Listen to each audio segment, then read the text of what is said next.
जिन लोगों की जन्म कुंडली में सूर्य खराब है, खराब कैसे होगा? पापक ग्रहों के प्रभाव में होगा, खराब होगा। राहु केतु के साथ होगा तो खराब होगा। तुला राशि में होगा तो खराब होगा। 28 अक्टूबर का जन्म होगा तब खराब होगा।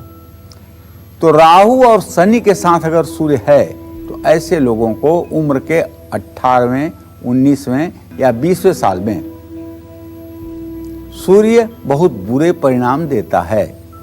कई बार तो ऐसे लोग के लिए सूर्य मारक की तरह काम करता है। लेकिन एक बात सभी दर्शकों को बताना चाहूँगा कि चंद्रमा और सूर्य ये दो ग्रह कभी किसी को मारते नहीं हैं।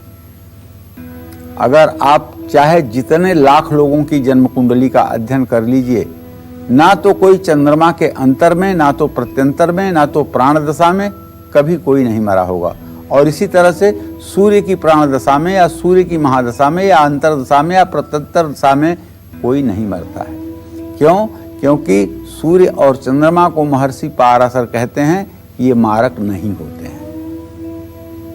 ऐसे में अगर किसी को गलतफहमी हो कि 8वें घर का स्वामी सूर्य है मृत्यु भाव का तो वो मार देगा, या द्वितीय भाव का स्वामी सूर्य है तो मार देगा, ऐसे लोग अपनी शिक्षा को और आगे बढ़ाएं और ज्योतिष शास्त्र के फलित ग्रंथों का अध्ययन करें। हाँ, लेकिन अगर सूर्य की स्थिति ठीक नहीं है तो भाई ये आत्मा का कारक ग्रह है, पिता का कारक ग्रह है, मान सम्मान का कारक ग्रह है, आंखों का कारक ग्रह है। अगर ये कमजोर हो गया तो जीवन अस्त व्यस्त हो जाएगा। आपके चेहरे पर कांति नहीं रहेगी, आपको पिता का सुख और सानिध्य नहीं मिलेगा।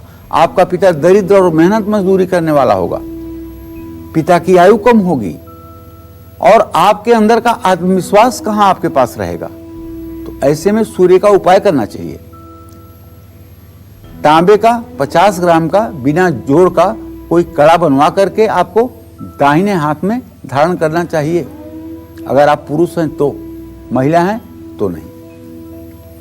रविवार को देर सुबह तक ना सोएं। सूर्योदय के समय उठकर सूर्य नमस्कार जरूर करें।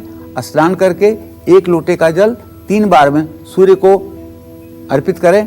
ओम ब्रह्म स्वरूपिणे सूर्य नारायणाय नमः। ओम ब्रह्म स्वरूपिणे सूर्य नारायणाय नमः। ओम ब्रह्म स्वरूपिणे सूर्य नारायणाय नमः।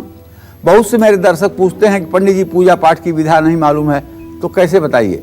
तो देखिए, आप सुबह उठ गए, नहा लिए, एक तांबे के लोटे में आपने पानी ले लिया, उसमें थोड़ा सा रोली डाल लीजिए, थोड़ा सा चावल डाल लीजिए और थोड़ा सा लाल फूल डाल लीजिए और सूर्य के सामने खड़े होकर के अपने सर के सीधे में, अपने चेहरे के सीधे में लोटा लेकर के 3 बार में धीरे धीरे उस जल को जमीन पर आप सूर्य के लिए समर्पित करिए।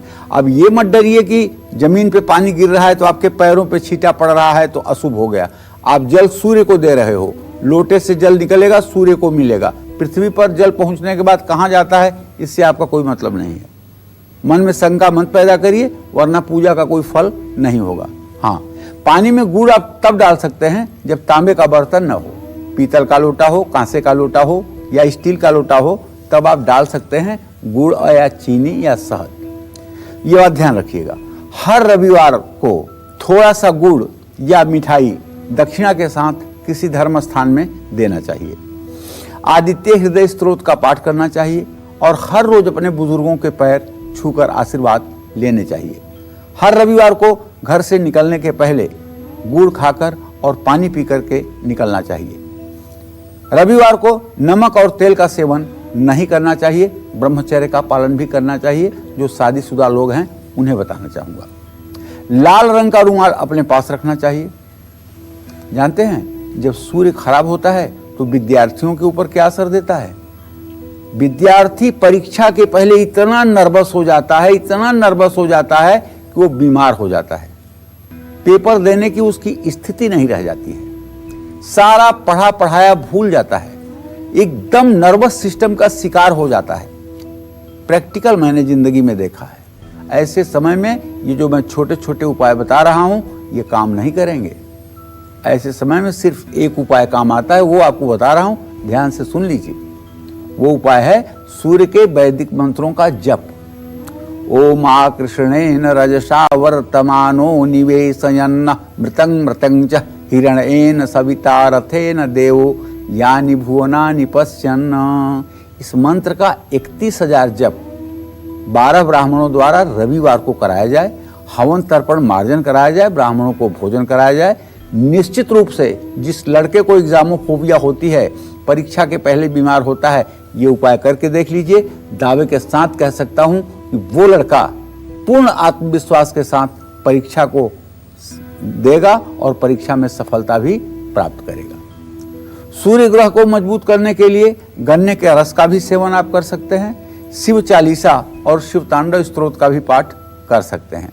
घर की पूरब दिशा को साफ सुथरा रखिए और अपने पिता की सलाह लेकर के कोई काम करिए। यदि आपके पिता नहीं हैं तो उनका चित्र अपने घर के दक्षिण वाली दीवार पर जरूर लगाइए और नित्य सुबह पूजा पाठ से खाली होने के बाद उस चित्र के सामने जाकर हाथ जोड़कर